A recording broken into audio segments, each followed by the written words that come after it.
Hello बच्चों, स्वागत है आप सभी का एक बार फिर से DSR फॉर यू में। बच्चों कक्षा 10वीं का जो हिंदी विषय का पेपर होना, उसके लिए मोस्ट इंपॉर्टेंट क्वेश्चन लेके मैं हाजिर हूं। पर उसके पहले कुछ बात करना चाहता हूं, उसको आप लोग ध्यान से देखें। ये है मैथ्स का पेपर, ये हमारे यहाँ जबलपुर ज़िले में आया है। अब मुझे ये समझ में नहीं आता है कि जब सरकार ने बोला है बच्चों को कि प्रश्न बैंक से पेपर लिए जाने, कुछ बच्चों ने कमेंट किए कि प्रश्न बैंक से पेपर में नहीं पूछा जा रहा है, तो मैंने उसकी जांच पड़ताल की और ये वास्तव में मुझे ऐसे कुछ प्रश्न मिले हैं जो कि प्रश्न बैंक तो छोड़िए, बुक में भी नहीं है, एटलीस्ट वो किसी गाइड में भी नहीं मिल रहे। अपने आप में अनोखे सवाल मेरे सामने यहाँ आए हैं। तो बच्चों, मैं आपसे एक ही बात कहना चाहता हूँ, कुछ भी हो जाए मगर हमें हमारी प्रश्न बैंक को पढ़ना ही पड़ेगा। क्योंकि आपको मैं पूरी बात बता दूं, 55 ज़िले में 55 पेपर आ रहे हैं। दूसरी चीज़ क्या है कि आपका जो पेपर है वो पूरे सरकार ने क्या किया था, अभी तिमाही परीक्षा के टाइम पे एक आदेश निकाला था कि सभी स्कूलों के टीचरों को एक एक पेपर बनाने के लिए दिए थे। तो सभी टीचरों ने पेपर बनाए हैं। अब किन्हीं मूर्खों ने किसी बुक से बना दिए, किन्हीं ने परीक्षा अध्ययन से बना दिए, किसी ने प्रश्न बैंक से बना दिए। जिसको जो मन आया उसने उस बुक से पेपर बना दिया और सरकार को भेज दिया। उनको ये भी तो पता होना था कि हमारे बच्चों का लेवल किस तरीके से है, हमारे बच्चों की पढ़ाई किस तरीके से करवाई जाती है, पर नहीं, अपने मन से पेपर दे दिए। इसलिए बच्चों आपका नुकसान हो रहा है और ये पेपर आपको आउट ऑफ कवरेज एरिया वाले मिल रहे हैं। इसको लेके मुझे भी थोड़ी सी निराशा हाथ लगी कि आप लोगों का नुकसान हो रहा है, मगर फिर भी अब जो हो गया सो हो गया, उसे तो बदला नहीं जा सकता। और आपको भी ये कोई गारंटी नहीं है कि कौन सा पेपर आपको आ रहा, कौन सा नहीं आ रहा। तो आप लोग बच्चों अपनी पूरी तैयारी रखें और जो मैं प्रश्न आपको इम्पोर्टेंट देता हूँ, इसके अलावा भी अगर आपको कुछ और भी पढ़ना है तो वो भी पढ़ सकते हैं। बात करते हैं हम हमारे हिंदी के पेपर की। हिंदी के पेपर के लिए मैं फिर से यहाँ प्रश्न बैंक लेके आया हूँ, क्योंकि मैं आज भी सरकार की उस बात को सुनकर तैयार हूँ कि सरकार ने कहा है कि प्रश्न बैंक से पेपर देंगे। ऐसा नहीं है कि प्रश्न बैंक से पेपर नहीं आ रहा, आ रहे हैं प्रश्न बैंक से पेपर। उनको आप पढ़ के आसानी से 70 से 60-80 नंबर तक बना लेंगे, मगर फिर भी कुछ प्रश्न बहुत बाहर के आ जा रहे हैं। तो इसलिए हम प्रश्न बैंक को नकार नहीं सकते। हम प्रश्न बैंक के प्रश्न उत्तरों से यहाँ पे आपको इम्पोर्टेंट निशान लगवा रहे हैं, आप लोग देख लीजिए, इनको आप बहुत अच्छे से तैयार कर लेना। हिंदी में जैसे आपके सामने ये है, हिंदी के पद्य साहित्य का दूसरा काल कौन सा है, इसको तैयार कर लेना। आधुनिक काल का आरंभ कहाँ से होता है, आपको इनके प्रश्नों के उत्तर भी मैं निशान लगा दे रहा हूँ। ये देखिए मैंने लगा दिए यहाँ पे आंसर, आप देख सकते हैं। पहले का C है उत्तर, दूसरे का D है उत्तर। पांचवा नई कविता के कवि कौन है, रघुवीर सहाय। नौवा है गोपियों को ज्ञान और योग की बातें कैसी लगती हैं बच्चों, कड़वी ककड़ी के जैसी।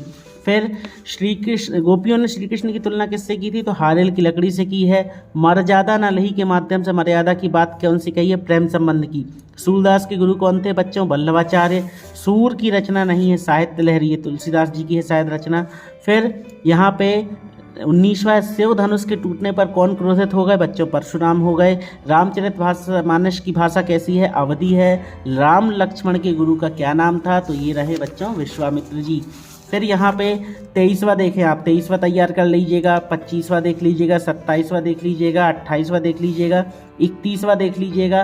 फिर यहाँ पे आप 33वां है ये, इसको आप देख लीजिएगा। इनके उत्तर ये लगे हुए हैं, यहाँ से आप देख सकते हैं। मेरा वीडियो लंबा हो जाएगा, इसलिए आप लोग प्लीज़ थोड़ा एडजस्ट कर लीजिएगा। सूर की भक्ति किस भाव की है, तो ये है बच्चों शाक्य भाव की।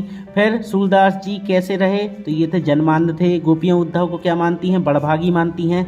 फिर यहाँ पे गोपियों ने मधुकर संबोधन किसके लिए दिया है, उद्धव के लिए। 8वां है सूरदास जी मुख्यतः किस रस के कवि हैं, तो ये वात्सल्य रस के कवि हैं। परशुराम के गुरु कौन है, परशुराम जी ने भगवान शिव को अपना गुरु माना है। फिर निराला ने बादलों से खालिस्तान आने का आग्रह किया है, कैसे, बरसने का आग्रह किया है। निराला ने बादलों को खालिस्तान के समान सुंदर बताया है, तो कैसा सुंदर बताया है बच्चों, ये आंखों के समान सुंदर बताया। उत्साह कविता की भाषा कैसी है, संस्कृत निष्ठ खड़ी बोली है। फिर हर चंद्रिका में छिपी एक रात सुंदर है, ये आ गया। फिर सही जोड़ी, तो सही जोड़ी पूरी कर लेनी है, ये है पूरी सही जोड़ी। इनके उत्तर ये लिखे हुए हैं, दूसरे है उसके उत्तर ये लिखा है, तीसरा है उसका उत्तर ये लिखा है, आप लोग देख लीजिएगा बच्चों। इंपॉर्टेंट है इसलिए बोल रहा हूँ। चौथा है, इसके उत्तर ये लिखे हैं, आप मिला लीजिएगा। एक वाक्य में उत्तर, गोपियों के अनुसार राजा का धर्म क्या है, सूर सारावली तीसरा कर लीजिएगा, छठवां कर लीजिएगा, 7वां, 10वां, 16, 17, 18, 20 ये हैं। अब इनके उत्तर यहाँ पे हैं। दूसरे का उत्तर है क्या है, प्रजा को अन्याय से बचाना। इनको आपको देख लेना है बहुत अच्छे से, थोड़ा मैं स्पीड में बना रहा हूँ वीडियो, क्योंकि आपका टाइम बन जाएगा, क्योंकि बहुत बड़ा वीडियो बनने वाला है। ये हो गए उत्तर। सत्य सत्य तैयार करने हैं, ये तो करने ही है। प्रश्न बैंक है आपके पास, तो आप उससे देख लें। प्रश्नोत्तरों की तरफ बढ़ते हैं। भक्ति काल की 2 विशेषताएं बतानी है बच्चों। भक्ति काल की क्या विशेषताएं हैं, इनको आप देख लीजिएगा। छायावत की विशेषताएं तैयार कर लीजिएगा। भक्ति काल के 2 कवियों के नाम, प्रत्येक की रचना, इसको तैयार कर लीजिएगा। देखें आपके पास प्रश्न बैंक है, तो आप निशान लगाते चलें, इनको आप तैयार कर लेना। प्रश्न 5वां देख लें। प्रश्न 6वां, गोपियों द्वारा उद्धव को भाग्यवान कहने में क्या व्यंग्य निहित है। फिर 8वां है बच्चों, सूरदास का भाव पक्ष लिखते हुए 2 रचनाओं के नाम लिखना है। 10वां है, गोस्वामी तुलसीदास जी की 2 रचनाओं के नाम और उनकी काव्यगत विशेषताएं। फिर यहाँ पे देखें, ये है उनकी काव्यगत विशेषताएं। फिर 12वां है, जयशंकर प्रसाद की काव्यगत विशेषताएं, तो ये लिख लीजिएगा, जयशंकर प्रसाद जी की काव्यगत विशेषताएं। फिर इसके बाद बच्चों यहाँ पे आधुनिक हिंदी साहित्य में जयशंकर प्रसाद जी का क्या स्थान है, इसको तैयार कर लीजिएगा। 17वां है, उद्धव के व्यवहार की तुलना किस किस से की गई है, ये तैयार कर लीजिएगा। फिर इसके बाद 20वां है, मर्यादा न रही के माध्यम से कौन सी मर्यादा ना रहने की बात कही जा रही है, तो ये लिख लीजिएगा। कौन सा मर्यादा नहीं रहेगी, प्रेम की मर्यादा ना रहने की बात कही जा रही है। ये है पूरा उसका उत्तर बच्चों। फिर इसके बाद 22वां, गोपियों के अनुसार राजा का धर्म कैसा होना चाहिए, तो ये है पूरा उत्तर, आप देख सकती हैं। फिर यहाँ पे परशुराम के क्रोध करने पर लक्ष्मण ने धनुष के टूट जाने के लिए कौन कौन से तर्क दिए हैं, तो ये है पूरा तर्क दिया था। लक्ष्मण ने कहा कि बचपन में हमने ऐसे कई धनुष तोड़े हैं, पर किसी ने ऐसा क्रोध नहीं किया जैसा आप कर रहे हैं। फिर सब धनुष तो एक जैसे होते हैं, राम ने इसे नए भ्रम में देखा था, इस तरीके से ये लिख दिए थे पूरे, ठीक है। फिर लक्ष्मण ने वीर योद्धा की क्या विशेषताएं बताई, ये तैयार कर लीजिएगा। फिर 26वां है, कवि जयशंकर प्रसाद आत्मकथा लिखने से क्यों बचना चाहते हैं, इस प्रश्न को भी तैयार कर लेना, ये अपने आप में इंपॉर्टेंट है। बच्चों एक चीज़ और याद रखें, हिंदी में कोई ज़्यादा इंपॉर्टेंट नहीं दे सकते, क्योंकि बच्चों हिंदी हमारी मातृभाषा है और ये तो हमसे बनना चाहिए इजली। फिर यहाँ पे आप देख लें 28वां है, स्मृति को पाथेय बनाने से कवि प्रसाद जी का क्या आशा, ये तैयार कर लीजिएगा। फिर 30वां, कविता का शीर्षक उत्साह क्यों रखा गया है, इसको भी आप तैयार कर लीजिएगा। फिर यहाँ पे 32वां, कवि की आंख फागुन की सुंदरता से क्यों नहीं हट रही है, ये तैयार कर लीजिएगा। फिर यहाँ पे बच्चों ये वाला प्रश्न, कवि नागार्जुन के अनुसार फसल क्या है, कवि नागार्जुन के अनुसार फसल क्या है। बच्चों यहाँ ये वाला क्वेश्चन, बच्चे की दंतरित मुस्कान का कवि नागार्जुन के मन पर क्या प्रभाव पड़ा, इसको भी आप देख सकते हैं, इसको भी तैयार कर लीजिएगा। फिर इसके बाद यहाँ पे आ गया पद्यांश और गद्यांश, तो पद्यांश में ऊधव तुम हो अति बड़े भागी, ये तैयार कर लीजिएगा आप लोग, इसको अच्छे से पूरा तैयार कर लेना। फिर यहाँ चौथा वाला, मधुप गुनगुना कर कह जाता कौन कहानी, यह अपनी, इसको देख लेना आप लोग। 7वां कर लीजिएगा, तुम्हारी है दंतरित मुस्कान वाला, इसको तैयार कर लीजिएगा। फिर इसके बाद काव्य बोध पे आए हम। काव्य बोध पे बच्चों सबसे पहले तो रस की परिभाषा, रसात्मक वाक्यम काव्यम किसके अनुसार है बच्चों, ये आचार्य विश्वनाथ जी के अनुसार है। रसात्मक वाक्यम काव्यम, रसयुक्त वाक्य को ही काव्य कहते हैं। काव्य के कितने भेद होते हैं बच्चों, 2 भेद होते हैं, कौन कौन से, दृश्य काव्य और श्रव्य काव्य। फिर चौथा है आलंबन और उद्दीपन का संबंध किससे है बच्चों, तो ये है बच्चों संचारी भाव से। फिर संचारी भाव कुल मिलाकर के कितने होते हैं, तो ये होते 33। फिर जुगुप्सा किस रस का स्थायी भाव है, तो जुगुप्सा है बच्चों वीभत्स रस का स्थायी भाव, ठीक है। 7वां भी देख लीजिएगा, लय तुक यति गति मात्रा आदि से युक्त रचना क्या कहलाती है, छंद कहलाती है, इंपॉर्टेंट है ये। काव्य की शोभा बढ़ाने वाले तत्व क्या कहलाते, अलंकार कहलाते। 10वां, दोहा छंद के द्वितीय और चतुर्थ चरण में कितनी मात्राएं होती हैं, तो दोहा में कितनी होती हैं बच्चों, ये बी वाला ऑप्शन है इसका, 11, ठीक है। इसके लिए मैं कुछ ग्रामर का एक स्पेशल वीडियो भी बनाऊंगा, उसको आप देख लेना। फिर यहाँ रिक्त स्थान आप देख लीजिएगा, रिक्त स्थान में ये 6वां वाला, चौपाई के प्रत्येक चरण में कितनी मात्रा होती, 16। छंद कितने प्रकार के होते हैं, 2 प्रकार के होते हैं, वार्णिक और मात्रिक छंद। 9वां है बच्चों वीर रस का स्थायी भाव। वीर रस का स्थायी भाव क्या है बच्चों, यहाँ पे उत्साह, ठीक है, ये आ गया उत्साह, इसको आप तैयार कर लीजिएगा। सही जोड़ियाँ तो आपको देखनी ही देखनी है, ये आप देख लीजिएगा। फिर यहाँ पे प्रश्नोत्तरों में बढ़ते हैं, तो ये देखें काव्य की परिभाषा तैयार कर लेनी है, काव्य क्या होता है, महाकाव्य किसे कहते हैं, महाकाव्य कर लीजिएगा। फिर खंड काव्य पढ़ लेना, महाकाव्य क्या होता है, एक विस्तृत काव्य होता है। खंड काव्य क्या होता है, जो कई खंडों से मिलकर बना होता है, ये खंड काव्यों के नाम कर लीजिएगा। रस के कितने अंग होते हैं, स्थायी भाव, विभाव, अनुभाव और संचारी भाव, ये रस के अंग होते हैं, इनको आप देख लीजिएगा। फिर विभाव की परिभाषा, विभाव का अर्थ क्या होता है, चौपाई छंद का उदाहरण सहित अतिशयोक्ति अलंकार। काव्य में जब किसी बात को बढ़ा चढ़ा करके प्रस्तुत किया जाता है, वहाँ अतिशयोक्ति अलंकार होता है, जैसे कि हनुमान की पूंछ में लगन न पाई आग और लंका सारी जल गई, गए निशाचर भाग। पड़ी अचानक नदी अपार, घोड़ा कैसे उतरे पार। राणा ने सोचा इस पार, तब तक चेतक था उस पार। ये अतिशयोक्ति अलंकार के उदाहरण है। इसमें लिखा है जैसे देखो दो दो मेघ बरसते, मैं प्यासी की प्यासी। यहाँ पे ये है इसका उदाहरण। अलंकार की परिभाषा कर लीजिएगा। अलंकार क्या होते हैं? काव्य की शोभा बढ़ाने वाले तत्व अलंकार कहलाते हैं। फिर हिंदी के 2 प्रसिद्ध महाकाव्यों के नाम ये तैयार कर लीजिएगा। वीर रस का स्थायी भाव होता है उत्साह, रौद्र रस का क्रोध होता है। फिर यहाँ पे महाकाव्य और खंड काव्य में अंतर, मोस्ट इंपॉर्टेंट क्वेश्चन, इसको अच्छे से देख लेना। अन्य उक्ति अलंकार, बच्चों अन्य की उक्ति हो, अन्य की बात की जाए। जब प्रस्तुत कथन में अप्रस्तुत का बोध हो, है ना, जब अप्रस्तुत कथन के द्वारा प्रस्तुत का बोध हो, वहां पे अन्य उक्ति अलंकार होता है। जैसे मालियावत देख कर कलियन करी पुकार, फूले फूले चुंडिये कली हमारी बार। इसको तैयार कर लीजिएगा आप लोग। फिर इसके बाद मानवीकरण अलंकार। तो मानवीकरण अलंकार क्या होता है कि जब निर्जीव चीजों में सजीव होना दर्शाया जाए तब वहाँ मानवीकरण अलंकार आता है। इसको तैयार कर लीजिएगा, अच्छी परिभाषा है ये, इसको देख लीजिएगा। इसका उत्तर आप लोग ये उदाहरण लिख लीजिएगा, फूल हंसे कलियाँ मुस्काई। फिर विभाव और अनुभाव में अंतर तैयार कर लीजिएगा। फिर 21वां है 3 महाकाव्यों के नाम रचनाकार सहित लिखना है, तो ये कर लीजिएगा। फिर 23वां है बच्चों स्थायी भाव किसे कहते हैं और यह कहाँ विद्यमान रहते हैं। तो स्थाई मतलब बेटा जो फिक्स हो जाए, ठीक है ना। तो जो विचार मनुष्य के चित्त में जैसे प्रेम, दुख, क्रोध, आश्चर्य, उत्साह आदि जो होते हैं ये विद्यमान रहते हैं, उन्हें ही हम स्थाई भाव कहते हैं।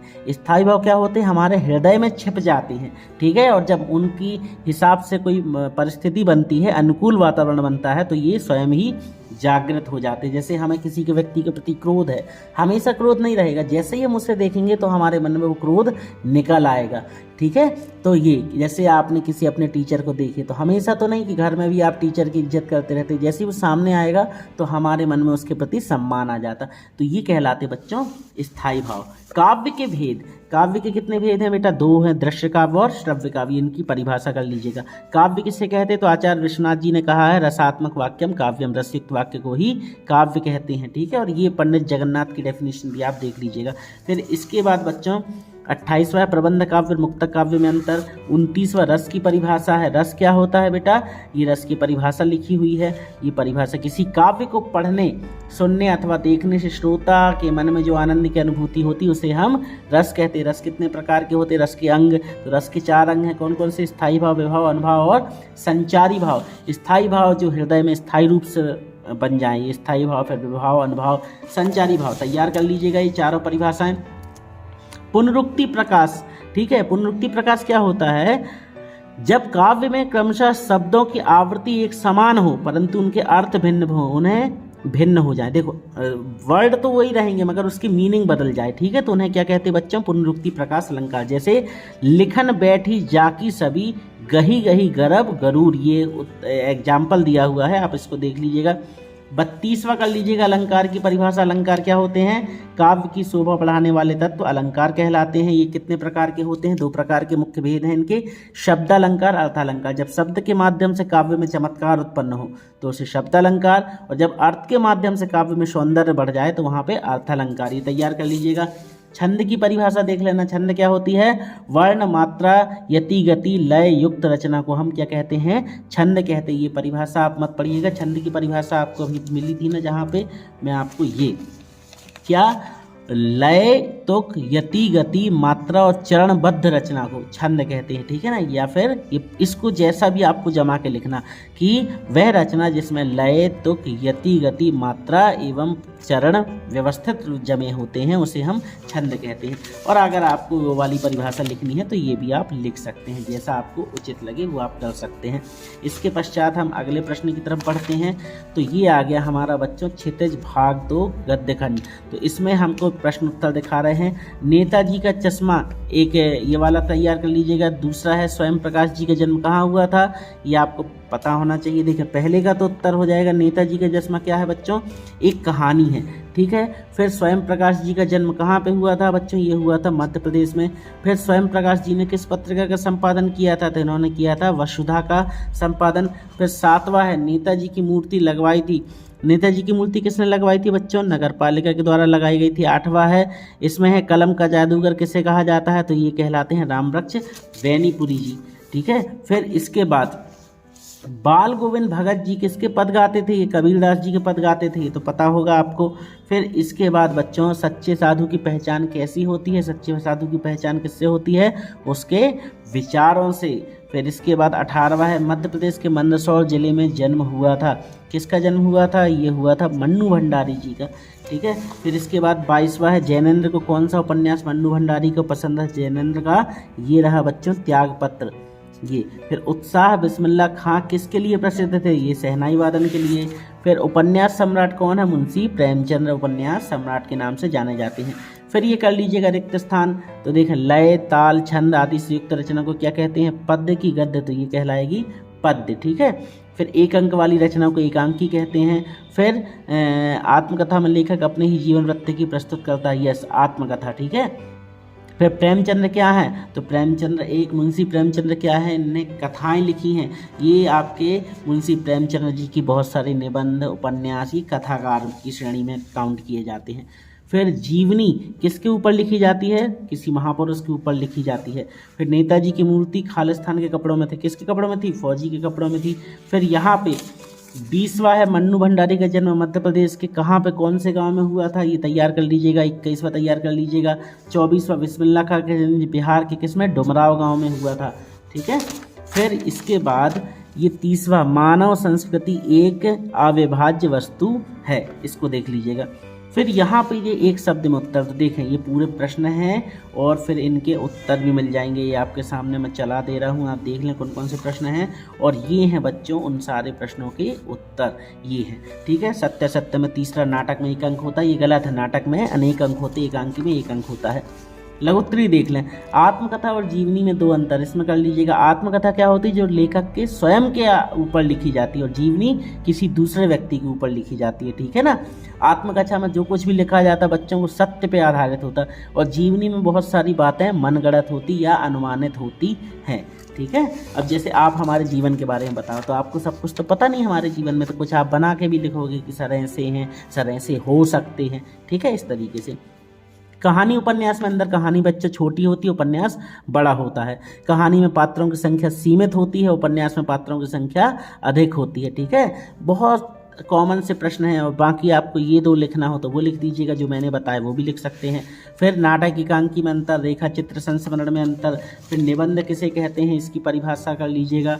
फिर हिंदी के 2 प्रमुख निबंधकारों के नाम ये कर लीजिएगा। 19वां हिंदी में उपन्यास सम्राट कौन है बच्चों? मुंशी प्रेमचंद्र उपन्यास सम्राट है। इनके 2 उपन्यास गबन और गोदान, यहाँ कर्मभूमि भी लिखा है, वो भी आप तैयार कर लीजिएगा।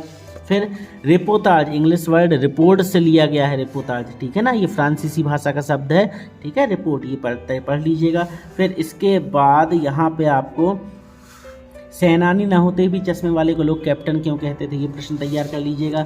फिर 18वां है कैप्टन बार बार मूर्ति पर चश्मा क्यों लगा देते, ये तैयार कर लीजिएगा। फिर 21वां है भगत की पुत्रवधू उन्हें अकेला क्यों नहीं छोड़ना चाहती, क्योंकि भगत जी बूढ़े हो गए थे और उनके परिवार में पुत्रवधू के अलावा कोई नहीं था जो उनकी फिक्र करे या उनके कोई भी चीज़ में मदद कर सके। पुत्रवधू किस बात की चिंता थी कि यदि वह चली गई तो भगत जी को भोजन कौन बनाएगा, भगत जी बीमार हो गए तो उनकी सेवा कौन करेगा, इसलिए वो उन्हें अकेला नहीं छोड़ना चाहती थी। बस कॉमन सी चीज़ है। फिर भगत ने अपने बेटे की मृत्यु पर अपनी भावनाएं किस तरह व्यक्त की, ये कर लीजिएगा। 27वां है लखनवी अंदाज कहानी को आप क्या नाम दे सकते हैं।